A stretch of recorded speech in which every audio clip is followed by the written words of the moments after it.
ang dagdag puwersa na naman! Talagang sinusubukan nila kung gaano kalakas ang KOJC! At ang sambayan ng Pilipino. Oh, ito! Ito pa! Ano masasabi nyo? Kulang pa yan!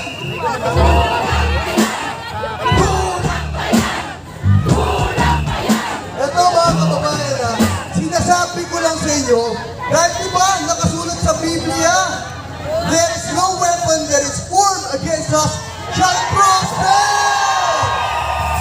Dahil, ito yung battle between good and evil. Sino pang magwawagi? Anong turo ni Pastor?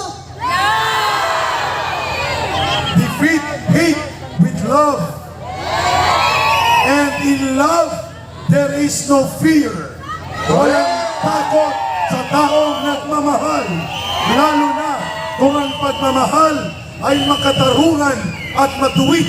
Dahil ito ang pundasyon ng maayos na paninindigan. Yan ang mayroon ang Kingdom of Jesus Christ at itinuro ninyo yan sa sambayan ng Pilipino. Ang pagmamahal ng tapat na may paninindigan ay hindi magagapi. Ang tao, ang bayan, hindi magagapi. Ang tao, ang bayan, hindi magagapi. Ang tao, ang bayan, hindi magagapi.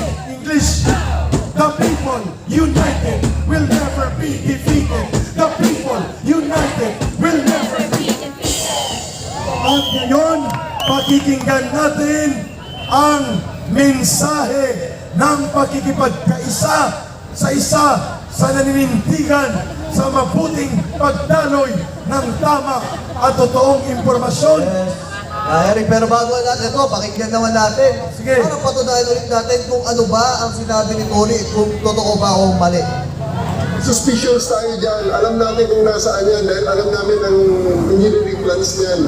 Dahil mga duda kami dyan ng mga lugar kung saan dyan nagtatago, bunker. Kaya meron kaming dala-dala dyan, heartbeat detector. Kahit isang pin ang tapaon ng simento, malalaman namin kung ito yung tumitag ang puso dyan sa likod ng simento. Yung Ayun pala, heartbeat heartbeat. detector! Pero Franco, alam niyo ba? Ayun, Ayan ang heartbeat! Sounds! alam niyo ba kung saan ang heartbeat?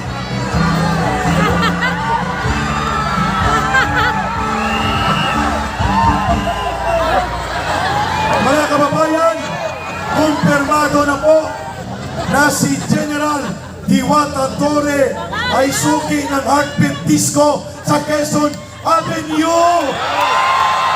Kaya heartbeat daw. Pero sa totoo lang, siya po ang numero 1 ground commander para ipatupad ang bertugo na utos ng kanyang bangag na Commander-in-Chief na si Marcos, at ito ay kriminal na pananagutan nila sa mamamayang Pilipino. Maniningil tayo! Maniningil tayo! Maniningil tayo! Maniningil tayo! Maniningil tayo! Pero ano ba mga kapatid? Sa kabila ng panghaharas na ginawa sa atin ng kapulisan, pananakit, may namatay, may pang-aabuso sa ating mga kababaihan, may pang-aabuso sa mga kabataan, mga natroma. Anong ginawa ng KOJC? Nung naglabas ng protection order, namayagpag pa rin ang korte, namayagpag pa rin ang kabutihan dahil sila mismo hinakap nila ang ating mga kapulisan. Tama! At hindi po sila lumalaban ng dahas sa dahas. Lumalaban sila sa panalangin, paninindigan, at mabuting aral na itinuro ni Pastor Kibuloy bilang mabuting mamamayan at mabuting mga tao sa ating bayan. Kaya, ang mensahe lagi ni Pastor Apollo sa bawat isa sa atin mula sa iba't ibang relihiyon, iba't ibang sektor ay pag-ibig. Dahil love conquers Everything and all. At dahil dyan, ang pagmamahal sa tama at makatotohanan ng impormasyon, nandito ang mga independent social media practitioners na tinatawag na bloggers. Ang boses nila ngayong gabi ipapahayag ng Bistak Group sa pamamagitan ng Bistak Republic. Ginoong Bistak, please come on stage. Ayun, Bistak, Bisayang Dako at Bisayang Dangal. Mabuhay ang Pilipino! Parami na ho tayo dito sa Liwasang Bonifacio. Ibig sabihin yan, marami na pong gising! Nakakatuwa ho, pang-5 araw po natin ngayon. Kahit umulan at bumagyo, buhay na buhay pa rin ang diwa ng pakikibaka dito sa Liwasang Bonifacio!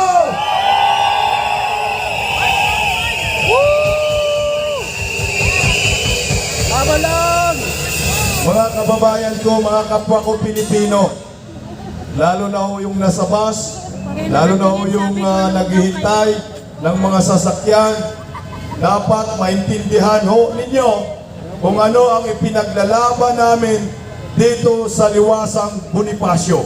Hindi lang ho ito laban ng QGC, hindi lang ho ito laban ni Pastor Kibuloy, hindi lang ho ito laban ng mga Duterte diehard supporters. Ito ay laban ng bawat Pilipino! Bakit ko ho nasasabi na laban ito ng bawat Pilipino? Lahat ho tayo ay kumakain araw-araw. At lahat po tayo ay namamalingki araw-araw. Alam niyo ba, sa gobyerno ni Dayunior na itala ang pinakamataas na inflation rate sa kasaysayan ng Republika ng Pilipinas. Ibig sabihin yan, ang presyo ng mga bilihin masyado na pong mahal under Marcos administration.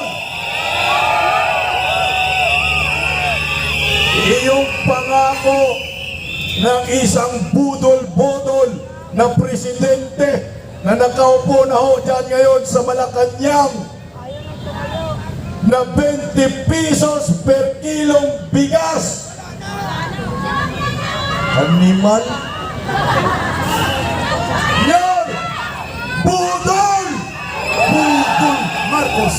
Budol Marcos! Budol Marcos! Budol Marcos! Ito yung dapat maintindihan ng maraming Pilipino.